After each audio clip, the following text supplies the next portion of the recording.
Two trucks having sex. Two trucks having sex. My muscles involuntarily flex. Two trucks having sex. Two trucks having sex. My muscles involuntarily flex. Two pickup trucks making love. Listen up, Autothoughts, Decepticons clowns. You are listening to Prime Cuts, a nonlinear history of the Transformers franchise on television. I'm one of your hosts, Mara. And I'm your other host, Audrey. And this week, we start what is, in my opinion, the most memorable stretch of Transformers Prime Season 2, except for maybe the last few episodes here. I didn't really know what to call it. Quadrilogy, yeah. This sort of T quadrilogy. It's a series of episodes that are all about finding these Iacon relics, and the gimmick is that, one, they all have episode names that start with T, and two, they all take place at the same time, basically, like simultaneously. Yeah, it's like 4 episodes of 24. That's right. And wow, I can't believe Optimus tortured Starscream like that. He took, hooked up a Energon battery to his nuts and went crazy on him. I never watched 24. It's one of the ones I missed. Well, it's mostly that, from what I understand. It's mostly people getting batteries hooked up to their balls. A lot of torture and a lot of shooting people and not a lot of anything else. A lot of clocks ticking down, I know that much. Bap, bap, bap. Yeah, this is the noise it made. But we have none of those clocks and none of those Jack Bowers. Instead, in our first episode, we have a different Jack. We do. Had to get that out before I sneezed. I like that you made that terrible joke, and then your body rejected it. I felt it coming before then. It was a race. My body betrayed me regardless of my bad sense of humor. Instead of Jack Bauer, we have John DiMaggio in our first episode here, Tunnel Vision. Which, Jack's a nickname for John. Damn. It's Jack's all the way down. It's a weird choice for John DiMaggio. It's very strange. I don't really, he's fine. Vogel's whole character is very strange.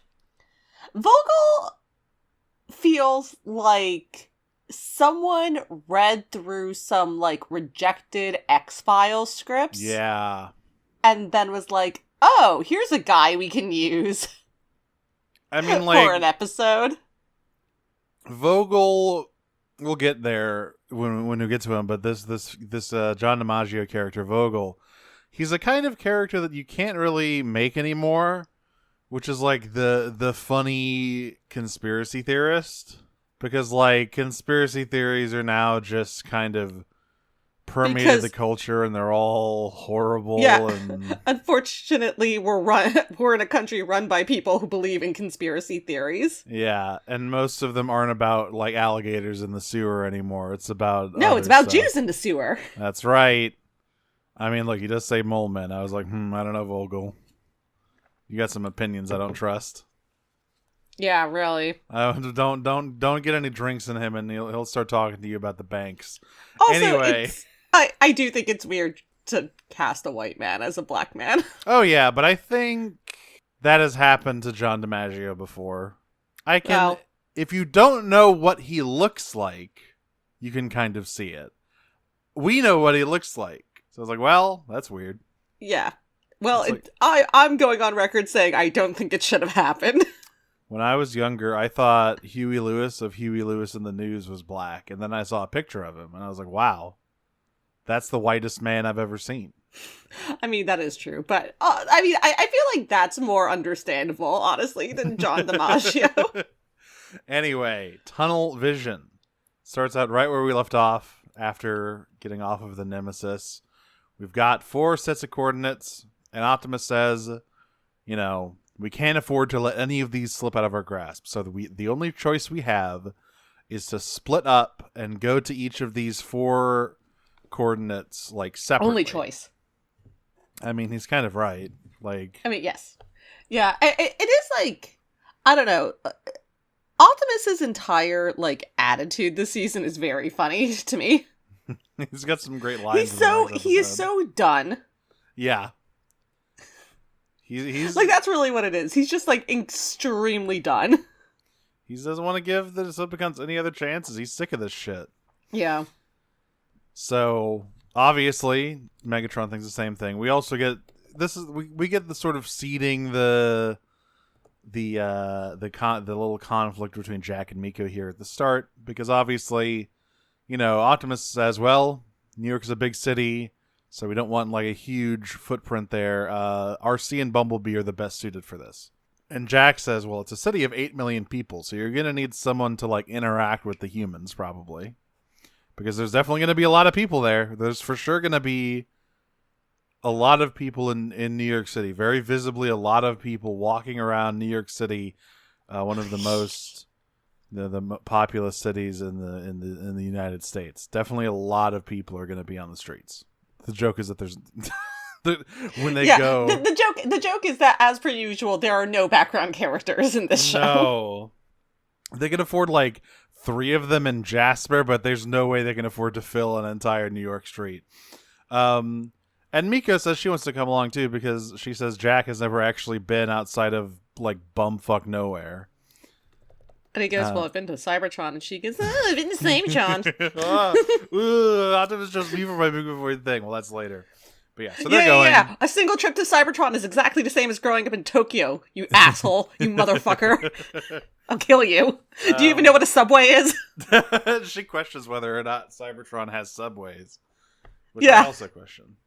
Are the subways guys? They do, but they transform. It's their 9 to 5. Yeah, I was about to say it's like that's a real it's a living situation. I did have a note. I was like, man, they should have introduced Astro Train into the series just for this episode. Fuck. He loves being in tunnels and transforming and collapsing the tunnels. He loves killing New Yorkers. That's right. It's the only thing that brings him joy. The only thing that brings him joy is charging full speed into Times Square subway station and killing everyone around him. It's a living. Oh, God. So, of course, Megatron has come to the same conclusion. He's going to have to split his forces. That was all Hail Megatron, right? Yes. No, it was Origins, right? No, it was all Hell Megatron. It was all Hail Megatron, right? Yeah. Yeah. So he says everyone's got to split up. Ship. That we got to talk about All Hail Megatron at some point. It is truly one of the comics of all time.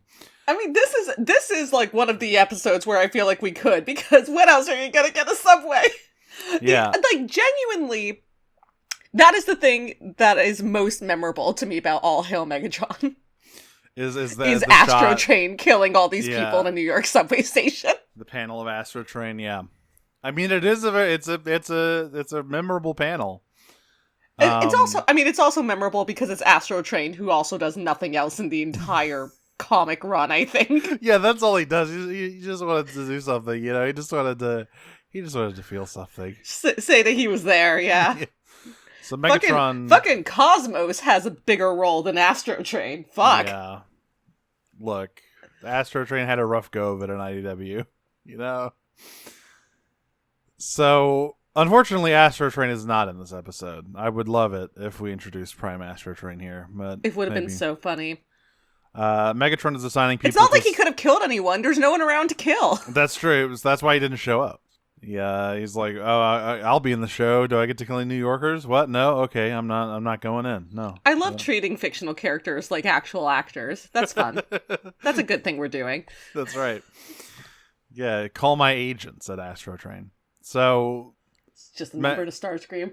Megatron is sending people out, and he assigns Knockout to go get this New York relic. Not before saying "stop your preening."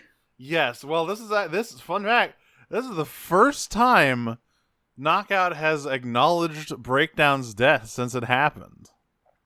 Yeah, he was like, "Oh God, my former associate." I was like, "Oh, is that what we're calling him now?" He calls him damn. He said my former partner. Oh, is it former partner? I was like, all right, cold, Black Widow over here. Yeah, my former partner. Ever since my former partner left us, Fucking Cell Block 6 member over here. I've been looking to get revenge, and yeah, Megatron. He says stop your preening and don't treat this like one of your race excursions. So Soundwave definitely told him about that because he was not awake during that episode. He did not know about that. So, he's like, this is a mission, not a joyride. I'll kill you. Stop trying to be pretty. This isn't about being pretty. like, that it's like late at night in the like Nemesis's bridge. It's like skeleton crew, and Megatron just turns to Sidewave and says, "What's the hot goss?" And that's how he learned about Knockout's love of racing. Soundwave does like full on Vulcan mind melds with him. Oh my god. Jack's right in. Oh yeah, that sounds about right. But and for once, I'm not saying that as a euphemism. It's definitely a sex thing, though. At least for them. That's right. It's not a euphemism because it's a straight up sex. It's a single entendre. Yeah. There are no layers. So Megatron basically says, "Oh well, you're used to having a big guy around, so I'm assigning you this Insecticon to go with you." And Knockout is less than pleased at that. Hey, I have a question. Yes. Why do the Insecticons neigh? I love their weird noise. I don't know what the hell it's supposed to be, but I like it. I can tell you this much: it's the exact same neigh that is used in Doo-Da-Da-Da for Celty's motorbike. Okay, so they're Dullahans. All of the Insecticons are Dullahans. It's fine. Well, no, not Celty. Her bike. That's a horse. Okay, so yeah. So they're horses. Yeah, they're all horses. They're horsicons. Does that make her Arachnid like a horse girl? Is that why she had such a good connection with them? Oh my god. She could like put her she could fix them. She like puts her hand on an Insecticon and closes her eyes and says, "I know your pain." Shrapnel, guardian of the Cimarron. Terrible. So, as we said, the Autobots teleported to a completely abandoned and empty Beauty. No. Bombshell right. Beauty. Now make one for Kickback. C Kickback. Okay. Good job. We've got all of them. So You sound so disappointed in me. I don't see you coming up with Insecticon horse puns. I just try. I wasn't thinking about it. I wonder how many Transformers have turned into horse. It seems like a horse alternate mode seems like a really hard thing to do. They're weird looking. I think there's probably at least a couple horse Transformers that I don't know about though. There definitely isn't because no one can figure out how horses work. Yeah, those legs. They couldn't make those toys. There's plenty of other like hoofed mammals out there, but no one. Also, that's what My Little Pony is for. That's right. When are we gonna get the fucking My Little Pony Transformers like crossover figures? They got Rainbow Dash turning into like an actual jet or something. I mean, those were the actual crossover comics, so basically. So they teleport into an empty New York and very quickly go into the tunnels beneath New York to avoid having to like answer any questions about why there's no one in the city. And this is where the episode really starts reminding me of that one Armada episode where they meet Smokescreen. Yeah, it is like very interesting to me that this also doesn't look anything like the New York subway. Nope. At any point. Which is like, even, like, the idea of there being this much open space anywhere underground in New York that's not, like, Penn or Grand Central. Because those have big-ass, like, train depositories. I'm not gonna, like, pretend otherwise. But, like, most of the other ends of the lines on the subway are, like, where you would have, like, your train yards are above ground. So the idea that this is, like, there are even, like, tracks being worked on that are, like, this wide open is, like, yeah, it's a little bit silly. And, they're down here. Of course, Miko warns Bumblebee not to step on the third rail, which will be important later. Yeah, this is Chekhov's third rail. Yeah. And they very quickly hear the sound of drilling because along with the Insecticon, Knockout has been given like a little detachment of Viacon miners to dig through the tunnel walls here. So the bots speed off to find them. Meanwhile, Jack and Miko are found by a guy in a sleeper train named Vogel, and they try to pass off. Well, you Miko, can call him Vogel. I love that line. My name's Vogel, but you can call me Vogel. And then it cuts back to Miko and Jack, who just look very confused. And Miko convinces him somehow that they're down here because they're on a field trip. They got lost. So he's going to take them back to wherever they were. Meanwhile, we get RC and Bumblebee coming across the Decepticon mining operation, and they try to get the jump on Knockout, but the Insecticon is there to cover his back. Yeah, neighing the whole time. Yeah, it really is like, it's not a bug noise. There's no bug. No, that makes it's a horse noise. It's a neigh. Like that. It's literally a whinny. Yeah. At some point during this combat, Knockout says to RC, "You have a lovely features, perfect for a painful little procedure I like to call the nip and tuck." This is like kind of fun and kind of eye-rolly line of jokes this episode. Yeah, because RC dodges that and kicks him, and then she goes, "Dodge and kick." And later, Knockout shocks her with his Energon cattle prod that he has, and he goes, "Shock and drop."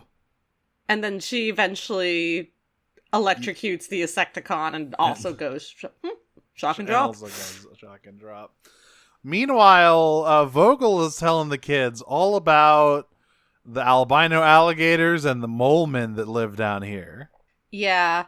There is also another line I want to point out where because they get away from him for a little bit and then he finds them again. Yes, they try to sneak off the train. Yeah, they try to sneak off.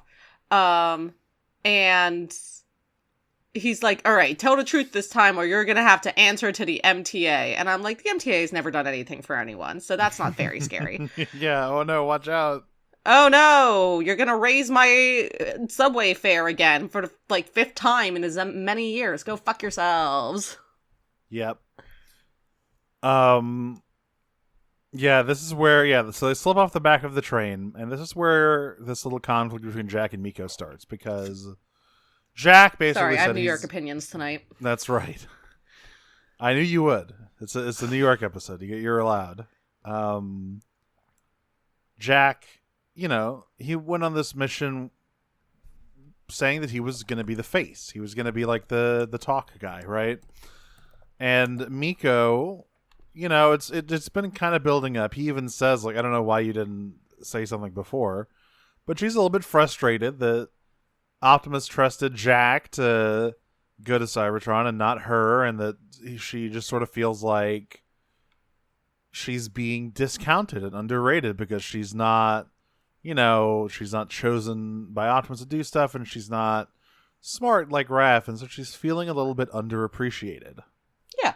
I know all of this was for a kids show, pretty well written. This little conversation they have. Yeah, it doesn't feel too condescending. No. Right? It doesn't feel like a very special episode. Yeah, it doesn't get saccharine at all. Right, because her response when Jack's like, "Well, geez, if you felt this way, why didn't you say something?" She just says, "It's fun to hold grudges." Yeah, he's like, "I was holding yourself back," and he's like, "Holding myself back," and he's like, "You've literally never held yourself back in your life." Yeah. So, what's up with that? Yeah, no, it's a very, he's like, "Literally, you could have said this at any point," and she's like, "No, you're stupid, shut up," and he's like, yeah. "All right," and it's like, listen, I was there, it was the right place, right time, you, almost killed a Decepticon just last week. What are we even doing here? You saved New York from getting razed to the ground by a sentient battleship. That's pretty sweet. Yeah. And yeah, that little conflict is nice. They meet back up with Vogel, and he is at this point hey, you aren't on a field trip, are you? Hold on a second. And Miko is like, we should tell him the truth. And so Jack cooks up another lie. He's like, no, we're looking down here for our lost dog. And Vogel doesn't buy it. And so Miko just straight up tells him, we're down here hunting for an alien relic, and there's also evil alien robots down here. And Vogel's like, I knew it. I knew I heard something weird down here. I know, like, the entire point is that, like, people with conspiracy theories will immediately believe anything that validates their conspiracy theories. Mm-hmm. But it did kind of annoy me how quickly he bought into it. Well, I mean, if you had any doubts, those are pretty quickly fixed by his, they go down there to find RC and Bumblebee. And immediately Vogel sees the jacked as fuck bug robot standing there. And he's like, holy fuck, it's real. He's like, holy fuck, mole men. And Miko says, no, Decepticons. Decepticon mole men. Fuck. So yeah, the Insecticon manages to dodge out of the way of the train. Knockout gets his paint scratched, which he is not happy about.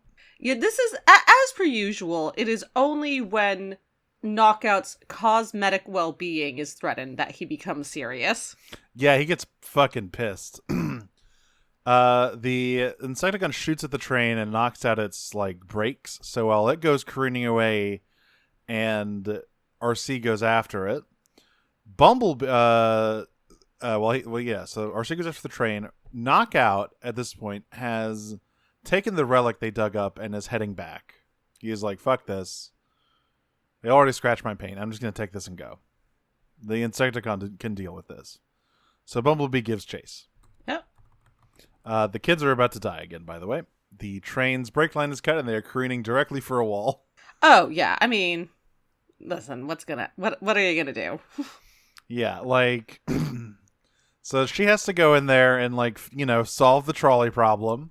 She's got to pull the track switch to get them on a line that has more track. Trolley problem's simple when there's no one on one side. That's true. That's how you solve it. That's right. You just. I don't know why it's so hard. You just have someone get all the people off the tracks, and then it's easy. Are philosophers stupid? Do they know? So I like this though, because she tries pulling the thing and the lever breaks. So what she has to do is like jam herself into the rails and like push the rail switch into place with her leg. Yeah, and she like finishes it by like literally kicking it into place. Yeah. Because she needs the like extra oomph to get it the final inches. Meanwhile, Bumblebee and Knockout are having a great little fight in the tunnels here. Like they're fighting over this relic. I like the maneuver where like Bumblebee transforms, grabs the back of Knockout's vehicle mode, and just like discus throws him. Great sequence. Yeah, like he discus throws him to force him to transform, and they have a little fight. B eventually gets whatever this relic is. We don't know what it does yet. Knockout was trying to test it out on the Autobots after they like incapacitated them, but they were interrupted by the train, so that couldn't happen. But at this point, as the Vogel's train is like careening forwards, and the kids are like, "Oh, we're good," but Vogel's like, "Yep." Until we hit something, we still can't stop. So we got to figure that out. And thankfully, Knockout is here because Bumblebee like puts the thing on. No. Bumblebee does not put the thing on. That's true. The thing puts itself on Bumblebee. It attaches to his wrist, and he's like looking at it while everyone's yelling at him to turn around because he's got his ear pods in. He can't hear the train. Oh my god, Bumblebee, no. It turns out that if you lose your vocal cords, your hearing goes as well. But actually, it's fine because apparently this is a phase shifter. And how convenient! Bumblebee passes right through the train, and Knockout gets slammed head on, dragged like miles across the track. The train stops, and Knockout's coat is just ruined. Yeah, you thought he looked rough before? Whoo, buddy! It looks bad. RC, meanwhile, as we say, sort of tricks the Insecticon into slamming onto the fourth rail to fry it. Yes. Which I was Shock and drop. Another fun little combat encounter. So Knockout leaves. He at first is like pissy and is like, I'm gonna kill you for that. But then Bumblebee and RC point guns at him, and he says, you know what? Not worth it. So he just leaves. I do want to point out that RC displays the phase shifter's capabilities by putting her hand straight through Bumblebee's tit. Mm-hmm. Vroom. No sense of decorum whatsoever. Not in front of the kids, RC. So we forgot to mention early on, Fowler is still electricity drunk from the last episode. He says banana fish. That's how you know he's been shocked with a large amount of electricity. No, he's just reading Yowie. So he was Raph. It's a classic.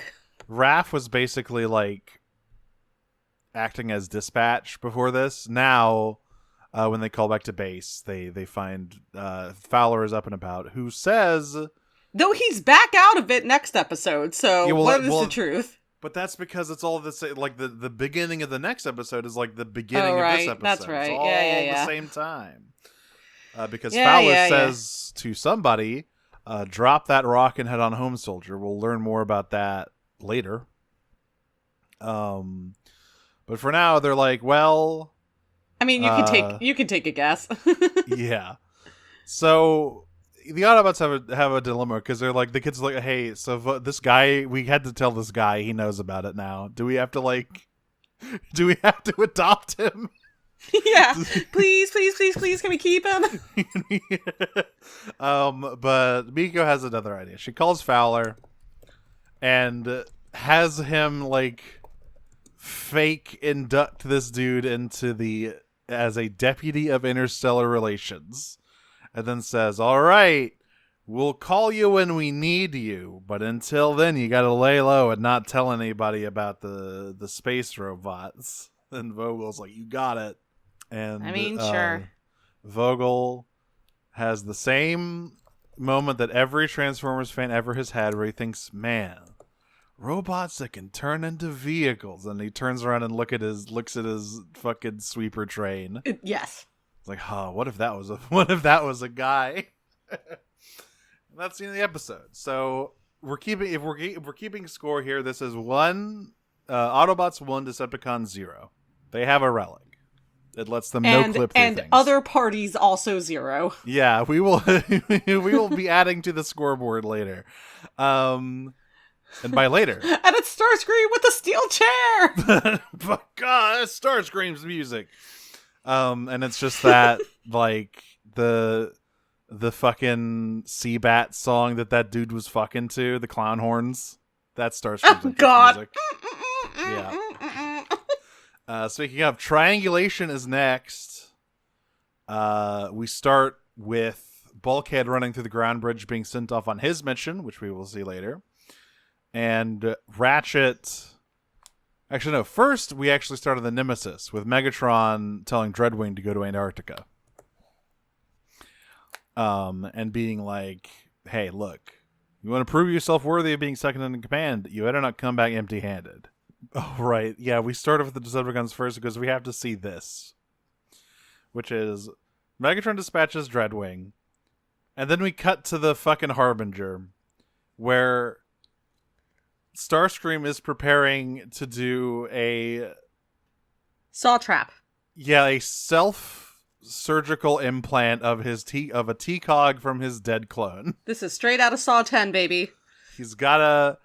Usually in Saw, you gotta, like, self-surgically to remove something. This is, like, self-surgery to put something in. Yeah, which seems way harder. That's true.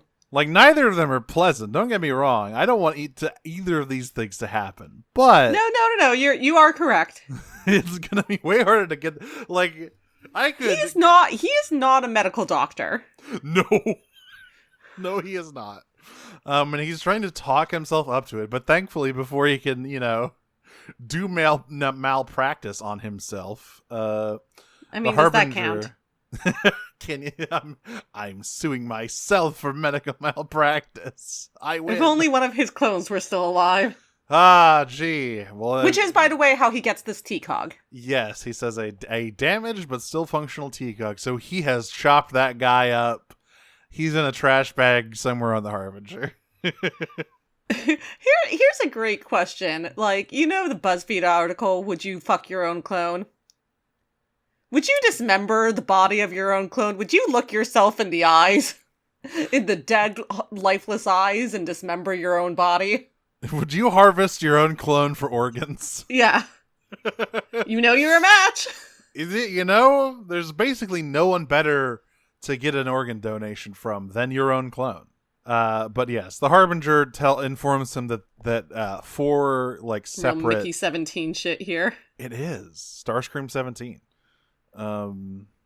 He also voiced by Robert Pattinson for some reason.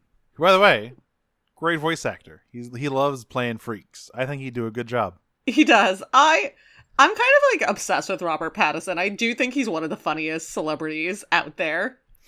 I really the fact appreciate that he just compulsively lies all the time is so funny. It's really funny. But, I also really appreciate. I don't believe a single thing about his personal life that he has said. No, it's great. More energy from that with celebrity interviews.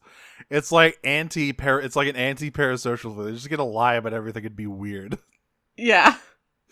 But yeah, he has said he only accepts roles that are like weird little freaks. This is why he played Batman, who he understands. Not many comics fans don't understand this, but ball knowers will tell you that Batman is in fact a weird little freak. This is why, it's why he's such a good match for the Joker, because the Joker's like, can anybody match my freak? I can. Match my freak, and he found his soulmate. That's right. So yeah. Starscream the Harbinger informs Starscream there are 4 separate detachments of Decepticons going all over the world. So he grabs like a fucking hover scooter and ground bridges out to Antarctica to see what all the hubbub is about. Meanwhile, Optimus is preparing to head out to Antarctica, and he tells Ratchet, I really want you to have backup for your mission. And Ratchet's like, well, all the Autobots on Earth are out doing something. And even if Agent Fowler was like sober and not electro drunk, he's still a human. And Optimus says, and Optimus goes, all of them? I was actually planning on calling Wheeljack. And Ratchet's like, but he's a bad boy who doesn't play by the rules.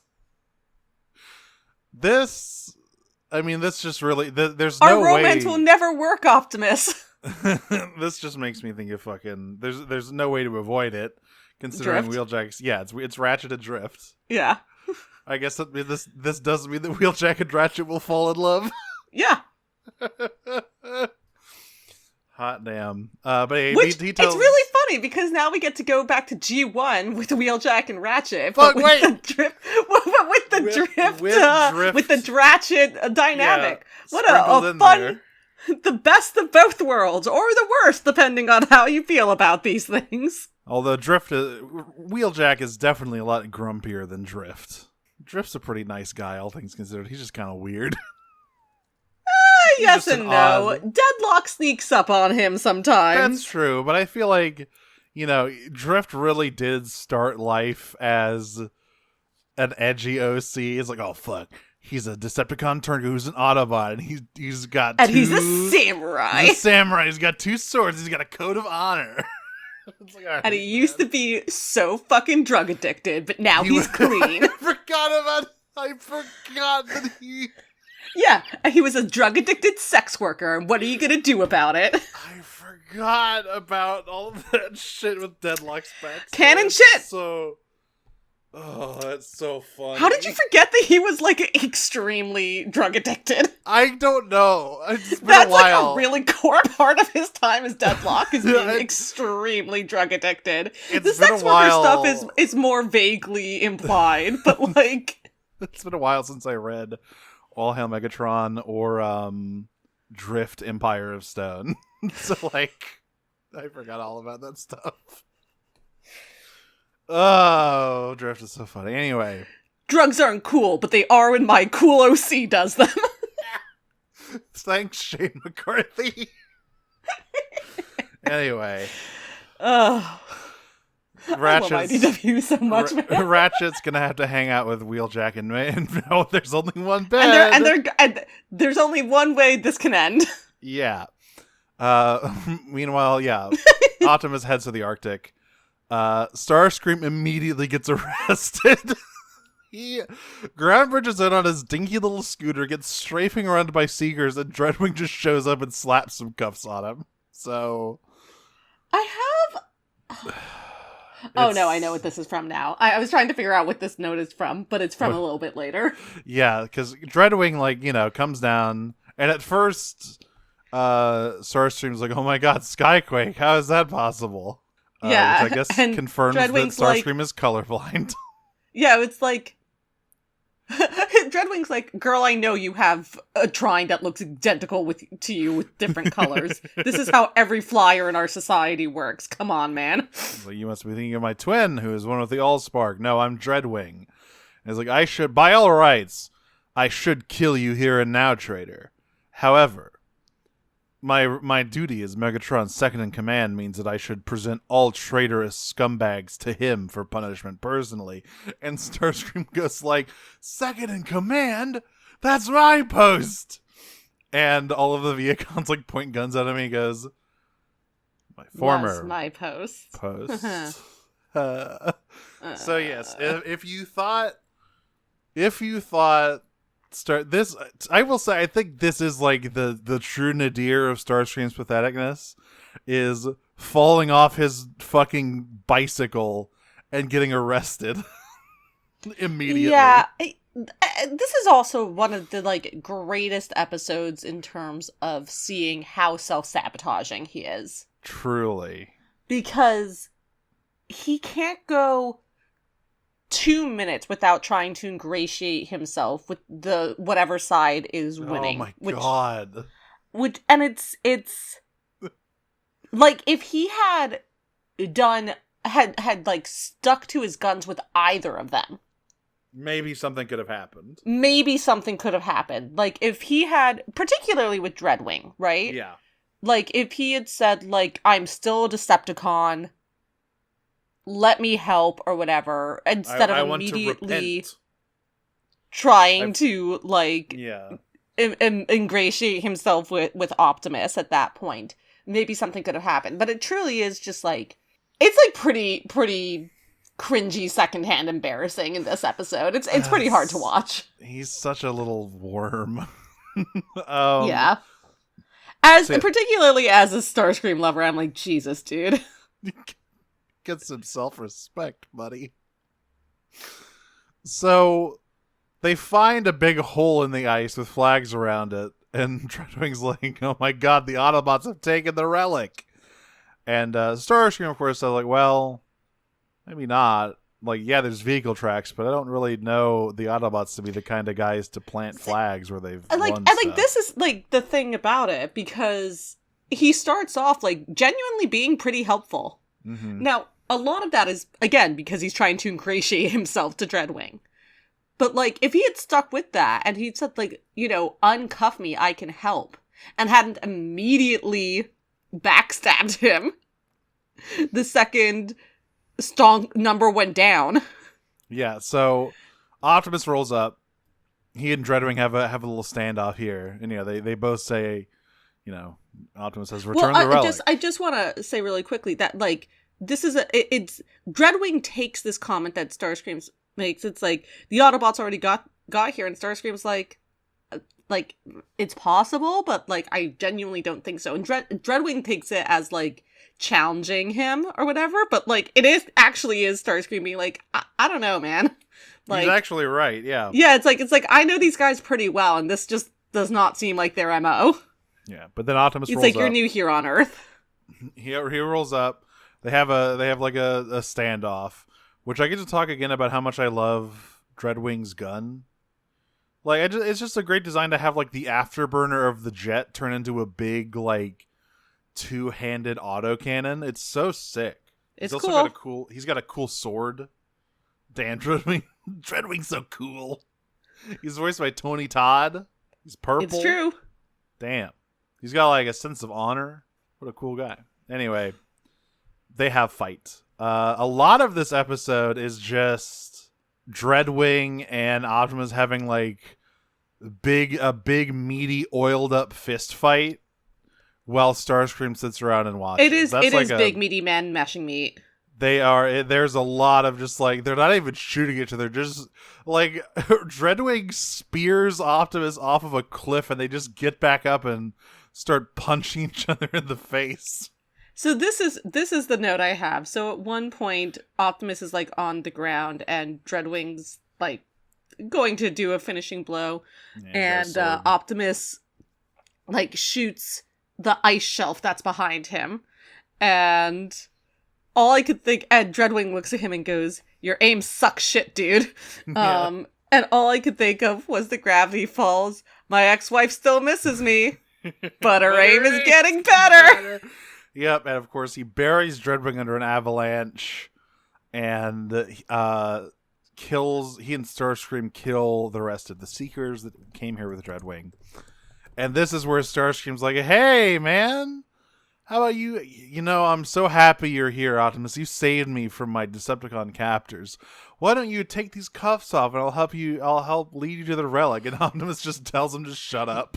No, Optimus, it's like, the actual exchange is Starscream going, "If you take these cuffs off me, I'll lead you right to them." And Optimus just points his gun at him and goes, "You'll take me to it either way." Yeah, he says, "You will lead me there regardless." There's so many, like, totally flat, stone cold line reads from Optimus in this. It's so sick. And also another thing is, like, immediately after this, when Starscream's complaining about how cold it is, he says, like, "The temperature is not low enough to have any effect on our system. Stop whining."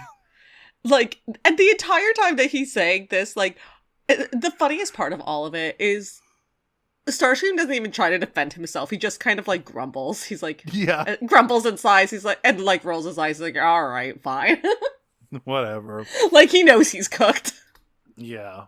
So they're walking through the Arctic, and indeed, Starscream is right, because the relic was not found by the Autobots or the Decepticons. It was recovered by a human Arctic base out here. And he's ready to just go in there and grab the relic, but Optimus is like, "Hey, we must be careful around humans, and I'm especially not letting you around any humans. You are a dangerous Decepticon, so we're going to stand here, and I'm going to call Agent Fowler and have him clear the base so we can go in there and grab it." And yeah, Starscream just grumbles again.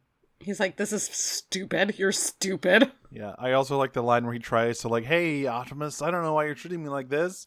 I helped you when you were Orion Pax, and I helped you find Arachnid. I saved RC's life." Yeah, and Optimus just says, "Yeah, and you did all of that out of your own self-interest, so I don't think it, like, matters very much. Your actions have occasionally benefited us. That was not the point of them, and I'm well aware of that." He's so good. It's just like, it's like Starscream trying to flatter a brick wall. Yeah, Peter Cullen's doing a really good job with deliveries on this one. So Fowler clears the base for him. He's up and about at this point in the timeline again. I wrote down, I don't know, like, it's like pretty cloudy and pretty stormy in Antarctica. I don't know if, like, I don't know much about, like, Antarctic bases. I don't actually know if, like, helicopters can operate in that kind of weather or not, but I'm stupid, so, you know, they could. I just thought it was funny that they all just left. It is probably, like, one of the things where there's, like, windows where they can. Yeah. So they helicopter out. I don't know where they're going. Maybe they have, like, a offshore science vessel or something, or they've got, like, this is like a little, it actually does look like it's like a little outpost, temporary outpost, and not an actual, like, research base. It's got, like, tents and stuff. So they walk in there and they find something frozen in a block of ice, which is, of course, when Dreadwing attacks, and he and Optimus resume beating the shit out of each other in a very manly way. Big meaty men. Unfortunately, And you know what they're doing. Yeah, they are. You know they're slapping meat. Oh yeah. Unfortunately, both of them take their eyes off of Starscream for about 5 minutes, which means he gets up to some shenanigans. Well, he starts hammering this ice block with the relic in it with his cuffs, breaks it open, and identifies this as the Apex armor. It's a suit of power armor that he just slaps on his chest. It pops the cuffs off, and now he's big, he's jacked, and he's ready to go. And now he can slap meat. That's right. And he proceeds to slap Optimus and Dreadwing's meat all over the shop. Oh my god, it's Twink Death. Oh my god, Starscream experiences Twink Death. But it just turns him into like a professional. What are we doing to our beautiful twinks? Giving them steroids, I guess. And Starscream's having a blast. He straight up says, I haven't had this much fun since I punched a hole in Cliff Jumper. Which is just like, it's like, man, could you stop self-sabotaging for 5 seconds? Also, like, you've been that's like your one thing, and you're just like, I killed Cliff Jumper. It's like, right, but it's like at this point, stop reminding the one guy who, like, in the area who would care about it. Yeah. It's really funny. So, Dreadwing and Optimus, make a sort of tenuous alliance to be like, well, we've got a problem, and his name is Starscream, and we should probably figure out how to solve that problem before we get back to trying to kill each other. So, of course, the plan is that Dreadwing hands Optimus one of his bombs and says, I'll distract him so you can blow him up. Unfortunately, the Apex armor is really tough, though, and it comes out of the explosion unscathed. There's a great line here. That almost tickled? No. It's before this, after he's punched Dreadwing out and he's fighting Optimus. Starscream says, and you, Optimus Prime, I will beat the living spark out of you, just so I never again have to endure your pontificating. Yeah, it's good. I'm sick of you, you long-winded asshole. Oh, look at me. I have the moral high ground. Shut up! Ooh, I stroke my chin and ponder the nature of war and sacrifice. Shut up, bitch. I'm here to get money. So, eventually, Dreadwing has an idea. Because, the Apex armor is impregnable. So instead, he is going to blow up the ice underneath him. Which he does.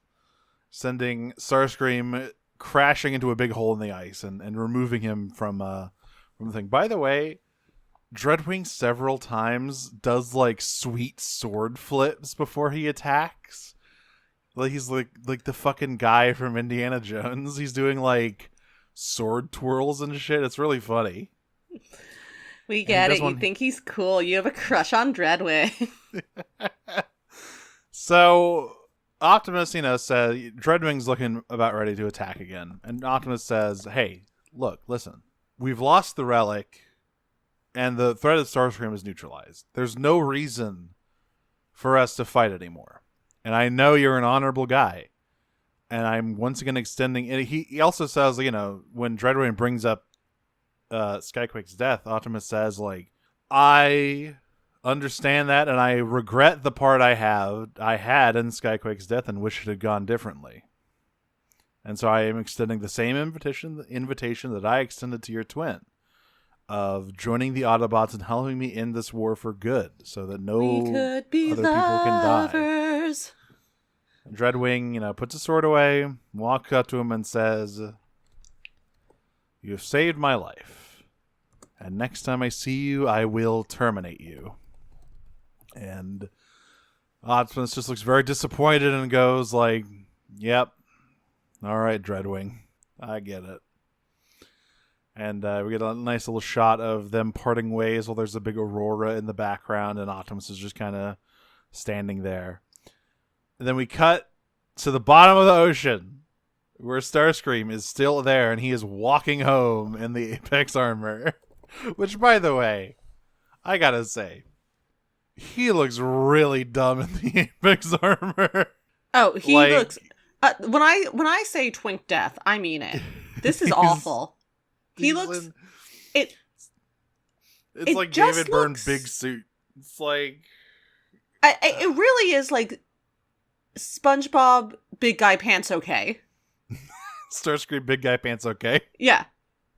Hey big guy, big guy, big guy. Hey big guy. It's like the Apex armor already. I don't think it doesn't look very threatening especially for like a Decepticon like relic. It just kind of looks doofy. It's so round and pleasant looking. And then you have Starscream's tiny little noggin in the helmet looking dumb as hell. So it's bad. He looks like a kid wearing his dad's suit. He looks like a fucking StarCraft space marine. He does. He's one of the fucking Terrans, and he's walking home. Yeah, looking mad. It is. Marines are the basic unit, right? Yeah. Yeah. I believe so. Yeah, he looks like a dumbass. I played that game to death. There is a cutscene with John Raynor where his ass looks just like that. Yeah. Unlike most of the fucking Terrans from StarCraft, though, Starscream does not have a Texan accent, unfortunately. That would be very funny. That's a side effect of the Apex armor. You just get a southern drawl.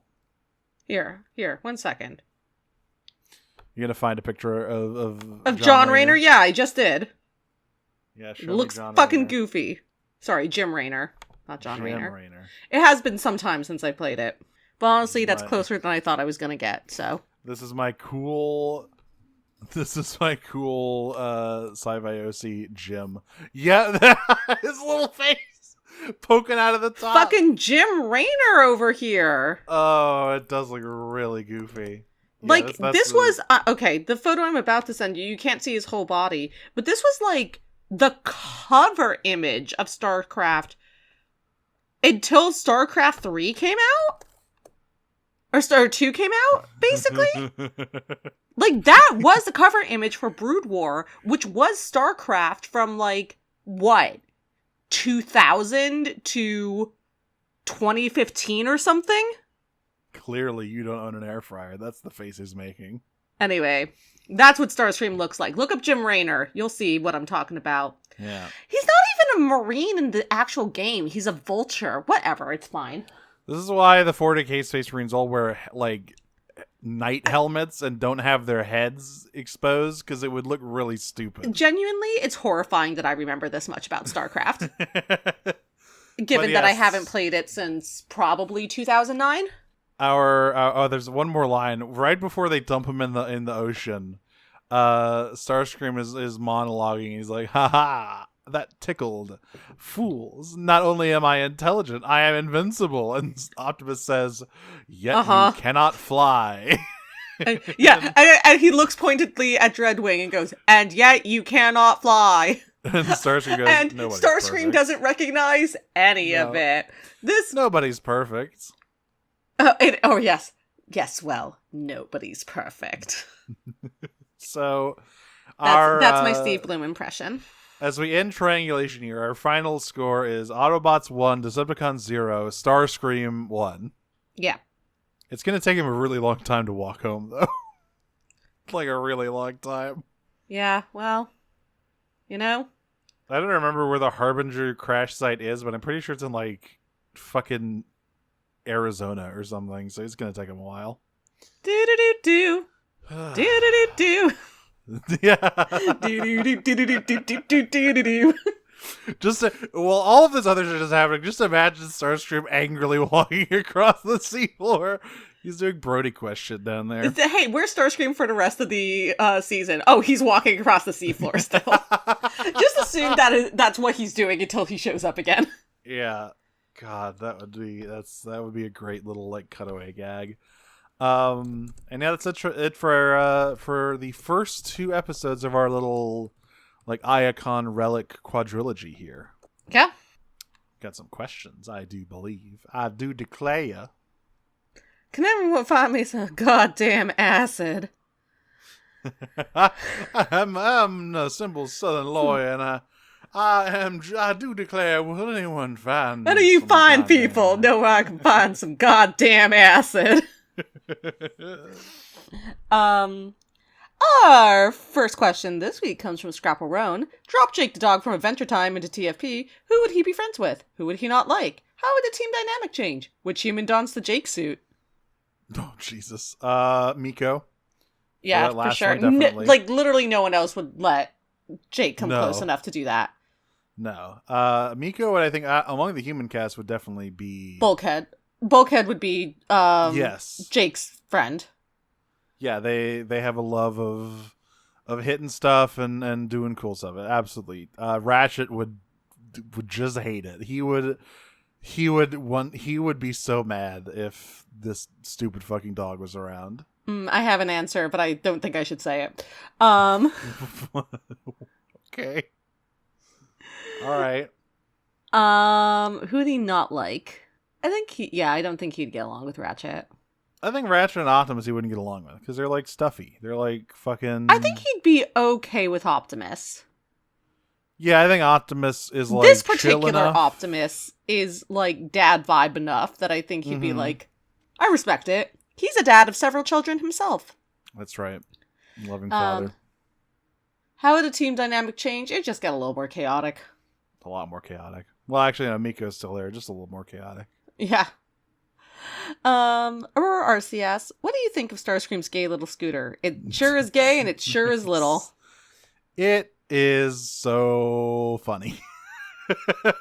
It's so inglorious. It really is like fucking puttering down to the Costco on my little rent-a-scooter. Yeah. Dead Name Stealing Faye asks, what other one-liners do you think RC tried out in her head before setting on the one she used after frying the Insecticon? I'm surprised she even heard that, considering like Knockout tased her in the spine. Well, true, but he said it before. Oh no, that's not true. He tased her first. He said it afterwards. But that was like the last thing she heard. She was so mad about it that she was just waiting for an excuse. I don't think RC has a sense of humor. No. Which means that she has to steal other people's. God, I would love... Well, I feel like she has more of a sense of humor than like Optimus. Of course, the most amazing Sure, exchange. the bar's on the floor. Here's the thing about Hey, Optimus, you want to see something funny? No. But here's the thing about Optimus in this show is that I don't know how much of that is on purpose, you know? It's like really unclear how much of that is just him being oblivious and how much of him actually is being funny on purpose. Yeah, he's like you would be it would be impossible to tell if he was like making a joke because he's just so stone-faced. Yeah. It's like Spock. RC's got like some quips, but she's never really like a jokester. Listen, I think RC's a little on the spectrum. Yeah. It doesn't always get social cues. And it's just a little awkward about knowing how and when to make jokes. Yeah, I mean, she quoted that line to a fucking dead bug and not the guy who said it to her. Yeah. She probably realized that afterwards. She's like, that wasn't as cool as I thought it was. Yeah. It would be way cooler if it was Knockout, but no, it was just this weird bug. Yeah. Cliff the Dead Jumper chat asks, before that, how much more infighting would there be in the series if Dreadwing and Starscream had to share the role of Megatron's second in command? They would never do that. Yeah, there's just no way. There would be none because Dreadwing would have killed him. Yeah, he'd be dead. He would have tried some shit and Dreadwing would have just like stabbed him. Dreadwing does not suffer fools. Now from Cliff the Dead Jumper chat, do you think Starscream made that scooter himself or did he just find it? Okay. My first thought when I saw this, because you see it from the back first, and my first thought was like, wait, did he turn the spare parts of his dead clone into the scooter? Oh my god! Because like the thruster kind of looks like his jet mode thruster. I was like, wait a minute, did he build this scooter out of his clone's dead body? That would be grotesque, right? And as we all know, he would never be grotesque. That's true. It's like, well, what's more likely? He built this or he like found it in the storage closet of the Harbinger, and it was for like towing carts of Energon or something. I mean, that's what I right? assumed. Like, yeah. He just like looked around and found it in the fucking employee lounge and was like, all right, my mighty steed, we go. Here's how Starscream can still win. Yeah, he opens a closet, this fucking dinky little scooter falls out. He's like, yes, everything is coming up Starscream. Finally, we get an episode that shows off the traditional human garb, the hard hat. Thank Do you God. think Vogel does a good job of accurately representing the average working class New Yorker? No. You don't think so? I mean, I guess in this version of New York, yes, because he's the only one. But, He's the only so by default, Really- he is the average working class New Yorker. really small sample size. Yeah. Nah, I don't know. Like, he is both too normal and too weird for the average New Yorker. Mm-hmm. He's weird in not interesting ways. He's weird in ways that don't scare Republicans.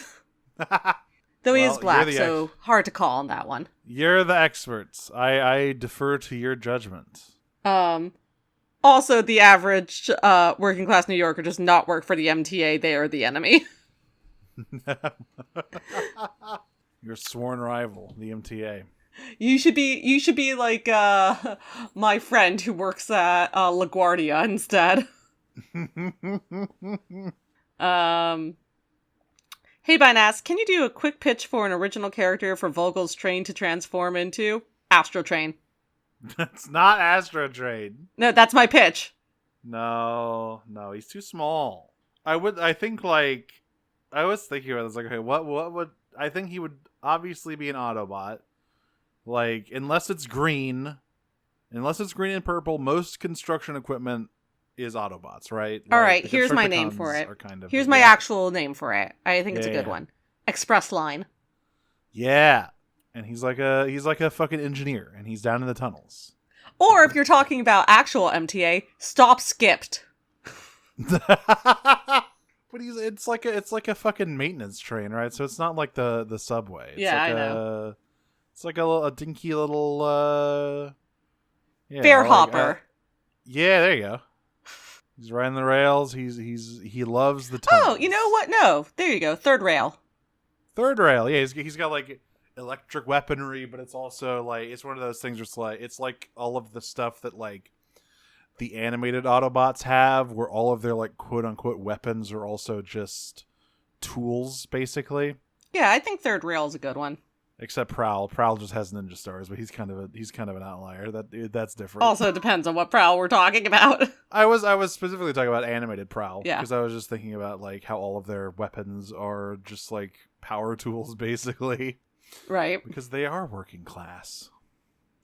Does this Starscream, can this Starscream get any more pitiful than what he was riding around on his little scooter getting shot at? We've hit rock bottom, I think. Yeah, this is we're on the upswing of the parabola now. Like, I'm not gonna say he will not Things continue still to be pathetic. yeah, things still don't go well for him for a while after this. But But- nothing quite like falling off his scooter and getting handcuffed. I mean, honestly, like for me, the bottom of it is just getting his T-Cog stolen. Yeah. Like getting backstabbed by Silas and getting his T-Cog stolen. Waking up in the ice bath. Yeah. Yeah. Like, I think that's probably about as low as he got. Yeah. But nice, he's got like a super powerful suit of armor, so like it's all coming up Starscream. For real this time. Not clickbait. Not clickbait. It's time for Starscream big guy pants, okay? Big guy. Hey, big guy. Hey, at least you have an easy title for this one. Yeah, I do. Well, we've been Prime Cuts. You can follow us on Blue Sky at primecutspod.biscuit.social and find us on noisespace.xyz alongside a litany of other fine podcasts. We are on Patreon, patreon.com/primecuts. where you can get all kinds of bonus content for your hard-earned dollary dues. $1 gets you access to our monthly side series where we do a completely linear coverage of the the Japanese G1 continuity, the sort of like splinter after season 3 where they kept going and they made Headmasters, and Headmasters, it exists, it's out there, and we're watching it somehow. It do exist for sure. It's a thing you can watch with your eyes. That is at the end of every month. But every quarter we do Prime Cuts Nautica, a deep dive into the more obscure and strange parts of this franchise. I believe our next episode is coming up in April, so look forward to that. And again, we have some really cool stuff coming down the line. We'll probably start making some announcements about some of it as we approach it. But like, I think most people here would be really interested in hearing what's going on in Nautica this year. We're making big moves out there, folks. Yeah. And that's at $5 and above. And at $10, you get all of that, and you are recognized as the fine members of our elite guard. So thank you to Sabrina Steele and They Call Me the Innagobbler, the way I be eating Cybertronian ass. I feel like we just need to like create a soundboard button for this at this point. Pay someone on Cameo to read it in a funny way and just hit the button. Tony Todd, are you on Cameo? No, he's dead. Oh, right. I can break out the Ouija board, though. That's true. Listen, for a brief moment, I was so overwhelmed with love for Dreadwing that I forgot Tony Todd died a few years ago. Dreadwing is just so cool. You thought, well, he must be out there. Yeah. Well, until next time, listeners, I am going to bash open this delicious Kinder Egg with my handcuffs, transform and roll out. Oh God. I'm going to start at the bottom, and now I'm here, still at the bottom. But hey, not for long. Transform and roll out. Peach. Peach.